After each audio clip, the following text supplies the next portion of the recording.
অনিকেত মাহাতো, চিকিৎসক অনিকেত মাহাতো ঠিক কি দাবি করেছেন, কি তার অভিযোগ? আরজিকর কসবা ল কলেজের পর আবার গণধর্ষণের অভিযোগ উঠল দুর্গাপুরের বেসরকারি মেডিকেল কলেজে। কি বলেছেন চিকিৎসক অনিকেত মাহাতো, দেখুন। দরকার কড়া আইনি পদক্ষেপের জায়গা, সুষ্ঠু নিরপেক্ষ তদন্তের জায়গা। ওখানকার যারা ছাত্রছাত্রী থেকে মেডিকেল স্টুডেন্ট আছেন, ইন্টার্ন, হাউস স্টাফ, পিএইচডি যারা আছেন, তাদের উদ্দেশ্যে বলবো আন্দোলন গড়ে তুলুন। আন্দোলনে একমাত্র পারে রাজ্য প্রশাসন, সিবিআই প্রশক্তি এই দুষ্কৃতীদেরকে আড়াল করতে, শাসক দলের ছত্রছায়া থেকে বার করে যথোপযুক্ত শাস্তির ব্যবস্থা। আর দুর্গাপুরে এই অভিযোগ আসার সঙ্গে সঙ্গে একেবারে তোলপাড় পড়ে গিয়েছে। গণধর্ষণের অভিযোগে কলেজ প্রিন্সিপালকে ঘিরে বিক্ষোভ দেখানো হচ্ছে। দুর্গাপুরে বেসরকারি মেডিকেল কলেজে পড়ুয়ারা বিক্ষোভ দেখান প্রিন্সিপালকে ঘিরে। ক্যাম্পাসের ভেতরও দেখানো হয় মৌন প্রতিবাদ।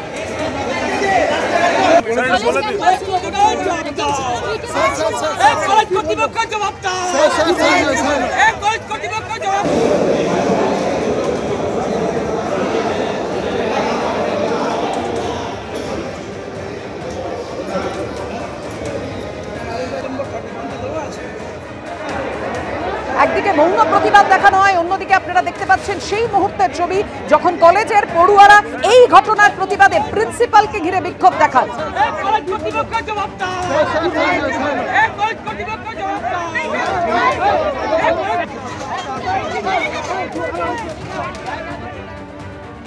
অর্থাৎ আরজিকর কসবা ল কলেজের পর আবার সেই ভয়ঙ্কর মারাত্মক অভিযোগ সামনে এসেছে। এক কলেজ পড়ুয়া, ডাক্তারি পড়ুয়াকে গণধর্ষণের অভিযোগ। কথা বলবো, আমাদের সঙ্গে রয়েছেন আমাদের প্রতিনিধি মনোজ বন্দ্যোপাধ্যায়। মনোজ, এক তো বিক্ষোভ দেখানো হচ্ছে, সেই বিষয়ে তোমার কাছে জানতে চাইবো, কিন্তু তদন্ত কোন পথে? কে বা কারা এই গণধর্ষণের সঙ্গে যুক্ত? পুলিশ কি কোনো হদিশ পেয়েছে তাদের? একদমই তাই। দেখো, পুলিশ সূত্রে তোমাকে দেখাবো যে এখনো জায়গায় ঘটনাস্থলে পুলিশ মোতায়েন রয়েছে, দুর্গাপুর থানার পুলিশ এবং নিউ টাউনশিপ থানার পুলিশ। কিছুক্ষণ আগে পর্যন্ত ছাত্রছাত্রীরা এই জায়গাতেই, এই করিডোরে বসে মৌন প্রতিবাদ করছিল এই জায়গায়। আমরা দেখলাম কিছুক্ষণ আগেই রাজনৈতিক দলগুলি সিপিএম এবং বিজেপি আলাদা আলাদাভাবে এই জায়গায় এই ঘটনায় যারা দোষী তাদেরকে গ্রেপ্তারের দাবিতে এই জায়গায় এই কলেজ ক্যাম্পাসের মধ্যে তারা বিক্ষোভ দেখালো। কিছুক্ষণ আগেই বিজেপির তরফ থেকে তারা থানাতেও গেছে দোষীদের গ্রেপ্তারের দাবিতে। তোমাকে পাশাপাশি এবার তদন্তের প্রক্রিয়ার বিষয়ে আসি। পুলিশ সূত্রে যেটা বলা হচ্ছে যে ওই যে সহপাঠী, তার সাথে কেন রাত্রি 8:30টার পর ক্যাম্পাসের বাইরে গেল, যখন ক্যাম্পাসের ভেতরেই অনেক দোকানপাট রয়েছে এবং ক্যাম্পাসের বাইরে বেরিয়ে কয়েকশো মিটার শুনশান এলাকা, সেখানে কোনো দোকানপাট নেই, সেরকম জায়গায় 8:30টার সময় কেন গেল? ওই সহপাঠীর কি ভূমিকা ছিল? এবং যাদের কথা বলা হচ্ছে তারা 3 জন ছিল না 5 জন ছিল সংখ্যায়, তারা কতজন ছিল এবং তাদের ভূমিকাটাই বা কী ছিল? কি ঘটনাটা অ্যাকচুয়াল ঘটেছিল? মোবাইল ফোন কেন কেড়ে নেওয়া হয়েছিল? এই গোটা বিষয়টি কিন্তু বেশ কিছু জিনিস কিন্তু পুলিশ তদন্ত করে দেখছে। পুলিশ সূত্রে যেটা বলা হচ্ছে, ডিসি অভিষেক গুপ্তা, আমরা কথা বলছিলাম তার সাথে, তিনি বলছিলেন যে বেশ কিছু তথ্য তাদের কাছেও তদন্তে উঠে এসছে। এমন কিছু তথ্য তারা পেয়েছেন যে নির্যাতিতার বাবা বা যে অভিযোগ করছেন যে গণধর্ষণের অভিযোগ, সেই অভিযোগ তারা পেয়ে পুলিশ তদন্ত শুরু করেছে ঠিকই, কিন্তু এই ঘটনায় বেশ কিছু জিনিস তথ্য উঠে আসছে পুলিশের তদন্তে, এমনটাই দাবি করছে পুলিশ। সেই তদন্তে কি ওই যে তার সহপাঠী সে কি যুক্ত, নাকি বাইরের যারা ছিল তারাই যুক্ত, নাকি উভয়ই যুক্ত, গোটা বিষয়টি কিন্তু পুলিশ এখনো পর্যন্ত খোলসা করেনি। পুলিশ সূত্রে বলা হচ্ছে যে আর কিছুটা তদন্তে তাদের বাকি রয়েছে, কিন্তু বেশ কিছু তথ্য তারা পেয়েছে এই গোটা ঘটনায় কারা যুক্ত।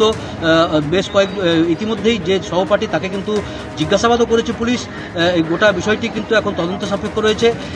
পুলিশ সূত্রে বলা হচ্ছে যে খুব তাড়াতাড়ি তারা খোলসা করবে, বা কেউ গ্রেপ্তার হয়েছে কিনা সেটাও তাদের জানানো হবে খুব শীঘ্রই। এই ঘটনার সঙ্গে আমাদের সঙ্গে থাকো। পুলিশের দাবি তদন্ত চলছে, আর ঘটনার পরই ওড়িশা থেকে দুর্গাপুরে এসেছেন নির্যাতিতার মা বাবা। নির্যাতিতার বাবা কি অভিযোগ করছেন, দেখুন। আর মেয়ে রাত্রি তার বন্ধু ফোন করলো, যে রাত্রি 9:30 10টা অবধি ফোন করলো যে তোমার মেয়েকে রেপ করা হয়েছে, আর তোমরা যত জলদি পারো চলে এসো। এ থেকে এলাম 6টা অবধি, এখানে পৌঁছে গেলাম 5:30টার মধ্যে পৌঁছে গেলাম। দেখলাম মেয়েটা সিরিয়াস আছে, ও বেশি কিছু কথা হতে পারলাম না। যা দেখলাম এখানে মেয়ে সুরক্ষিত নেই, আর তার বন্ধু একজনকে বাইরে নিয়ে গেছিল নাকি, এটা তো আমি ঠিক মতো শুনতে পারিনি। আর একজন রেপ করেছে, তার মোবাইলও ছড়ে নিয়ে গেছে। তো আমার কথা বলছে ওই ছেলেটা কিভাবে সিকিউরিটি গার্ড সামনে থাকতে থাকতে কিভাবে বাইরে গেল? অ্যাকচুয়ালি আমার মেয়েটা তো চালাক নয়, ও নিয়ে গেল। তারপরে দুজনকে এলো, দেখি একজন রেপ করেছে, আর দুজন পালিয়ে গেল, ফের ঘুরে এলো, ইয়ার মোবাইলটা ছড়ে নিল, 200 টাকাও ছড়ে নিল। ওর কি মেয়ে বলছে যদি তুই আর কিছু যদি বলবি তোকে মেরে দিব, 3000 টাকা আমাকে দিবি, এইভাবে কে বলেছে এটা? ছেলেটা? সেই ছেলেটা। আমি যখন এলাম পুলিশ ইনভেস্টিগেশন করেছিল, বলবো আমার উপরে ভরসা রাখুন। কমপ্লেন করেছেন? হ্যাঁ, কমপ্লেন করেছি। ওরা বয়ান রেকর্ড করেছে আমার মেয়ের কাছে। তো ওরা যে আমরা ইনভেস্টিগেশন করবো, আমি দোষীদের জন্য কার্য অনুষ্ঠান করবো।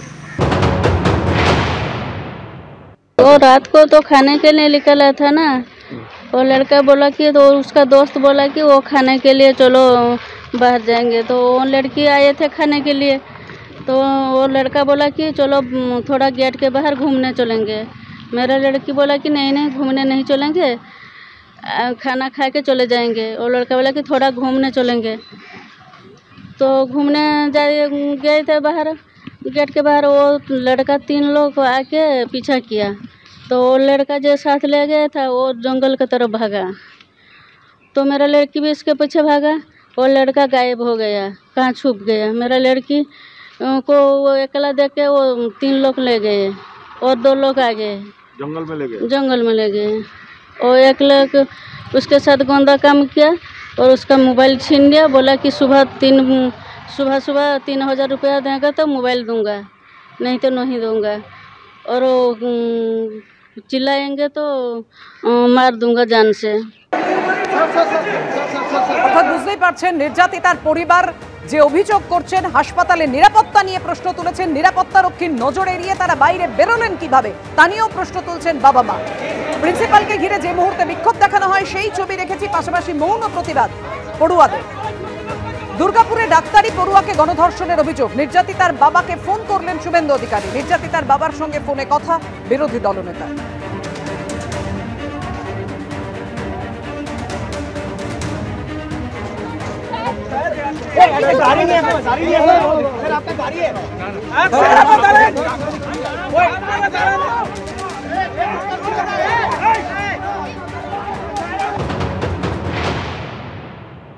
কেমন আছে মেয়েটি? আমার বলতে মেয়ে স্টেবল আছে, থানাওয়ালা এসেছিল যে 2-3 দিন এখানে থাকতে হবে তোমাকে, এইসব বলছে। আচ্ছা, আপনাকে প্রাইমারি মেডিকেল রিপোর্ট দিয়েছে? প্রাইমারি মেডিকেল রিপোর্ট আমাকে কিছু তো দেয়নি, রবিদা দিয়েছি, দেবে, ওরা দিবে বলেছে। গলায় আছে তো সঙ্গে আপনার? হ্যাঁ, গলায় আছে। আচ্ছা, আপনি বলাই আমাকে জানিয়েছে, পারিজাত তো দেখছে রাত্রে থেকে। আপনার ওই এফআইআরটাও করেছেন তো? বহুত আপনার অশেষ আশীর্বাদ, সবাই আমাকে বিশাল হেল্প করেছে। এফআইআরটা তো হয়েছে। হ্যাঁ। আর এই যে ছেলেটা ওর বন্ধু সঙ্গে ছিল? হ্যাঁ ছিল, ওকে কি অ্যারেস্ট করেছে বলে থানাওয়ালা বললো, আটক রাখা হয়েছে। চিকিৎসার জন্য যদি কিছু ব্যবস্থা করতে হয় আমাকে জানাবেন। হ্যাঁ, চিকিৎসা তো চলছে। আপনি যদি চিকিৎসায় ওখানে স্যাটিসফাইড না হন তাহলে প্রাইভেট হসপিটালে কলকাতায়, এখানে তো চিকিৎসা চলছে, এখন স্টেবল নেই এখন। আপনি দেখে নেন। দুর্গাপুরে ডাক্তারি পড়ুয়াকে গণধর্ষণের অভিযোগ, কড়া সমালোচনা ওয়েস্ট বেঙ্গল ডক্টরস ফোরামে। সুপ্রিম কোর্টের প্রধান বিচারপতিকে হস্তক্ষেপের আর্জি, সংগঠনের তরফে সুপ্রিম কোর্টের রেজিস্ট্রারকে চিঠি দেওয়া হয়েছে। ডাক্তারি পড়ুয়ার গণধর্ষণ কাণ্ডে বিচার বিভাগীয় তদন্তের দাবি জানাচ্ছে ডক্টরস ফোরাম।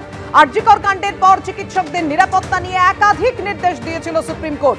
কার্যক্ষেত্রে দেখা যাচ্ছে এই নিয়ে কোনো ব্যবস্থাই নেওয়া হয়নি। ডক্টরস ফোরামের আর কি বক্তব্য, কি দাবি তাদের, জানাবেন আমাদের প্রতিনিধি ঝিলম করঞ্জাই। ঝিলম।